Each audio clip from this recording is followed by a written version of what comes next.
नमस्कार दोस्तों, अज है मेरा दूजा दिन 21 डे चैलेंज का। सवेरे 4 बजे मैं उठिया।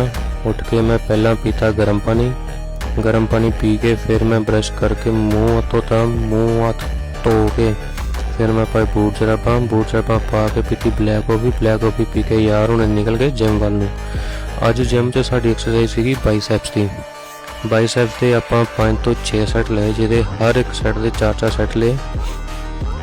एक्सरसाइज करन तो बाद फिर थोड़ा टाइम बचा, फिर आपां सोचा चलो अज कर लिए कार्डियो। फिर कार्डियो किया 15-20 मिनट किया कार्डियो करके फिर आप आके घर आके पीता सत्तू का शेक पी के फिर नहा धो कपड़े कुपड़े पा के फिर किया ब्रेकफास्ट करके यार उन्होंने चक्या बुलेट निकल गए ऑफिस वाल नूं।